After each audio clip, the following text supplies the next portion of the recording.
Merci à mon ami Francis Lalanne qui a posté ça. McKinsey, ce sont les hauts fonctionnaires de l'État profond, infiltrés dans les gouvernements mondiaux. Oui, parce que tous les pays qui ont mis le masque, le pass et la picouse, eh bien, ils sont tous conseillés quasiment par McKinsey. Voilà, qui, elle travaille aussi en collaboration avec Pfizer. Hein, tu comprends?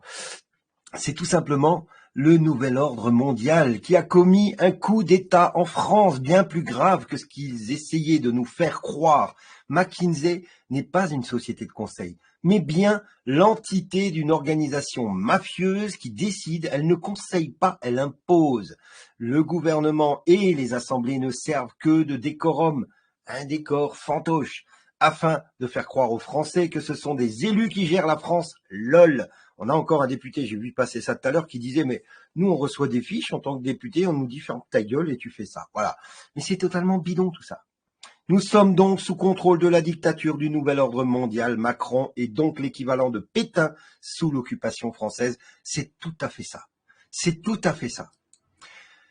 En privé, Macron est furieux face à l'incendie McKinsey qui se propage.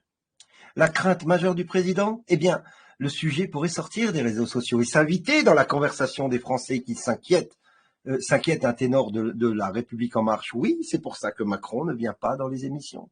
La conférence de presse sur McKinsey a ulcéré le Sénat.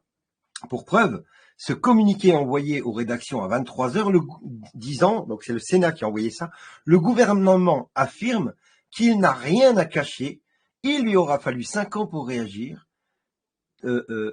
tacle les sénateurs qui qualifient de tentaculaire le recours au cabinet. L'affolement gagne la majorité de la République en marche et du MoDem qui s'étonne de la communication du gouvernement et de Macron sur McKinsey. Qui a eu l'idée d'envoyer des ministres s'en prendre au Sénat en pleine présidentielle, s'étrangle un élu. Quelle idée de merde!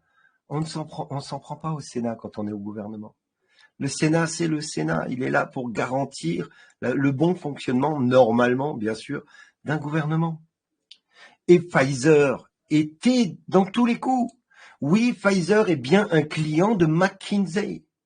Dans le rapport de Pfizer, page 262 du rapport du Sénat, le rapport du Sénat 262, McKinsey était donc en conflit d'intérêt total en conseillant l'État sur le vaccin Pfizer.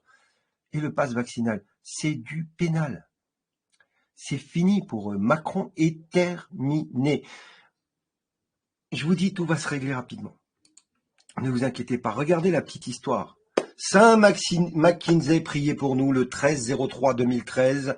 Le cardinal Bergoglio, le pape, élu pape François, le 19-12-2013, la même année, quelques mois plus tard, il a choisi qui? McKinsey pour moderniser la communication et la comptabilité du Vatican. Bla bla bla. Et maintenant, il compte aller à Kiev pour soutenir les deux mafieux de Zelensky et Klitschko. On voit bien que McKinsey a la main partout. Pfizer, toutes ces grandes entreprises, aujourd'hui, c'est elles qui gèrent le monde. Ok?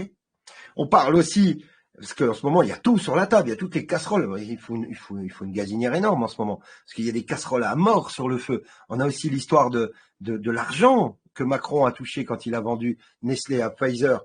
Jean-Baptiste Rivoire sur le deal Nestlé-Pfizer à 9 milliards d'euros et les soupçons d'évasion fiscale qui pèsent sur la commission touchée par Emmanuel Macron via la banque Rothschild. Tout ça, c'est sur le feu en ce moment. Et tout va sortir. Absolument tout. Et tout va bien se passer, les amis.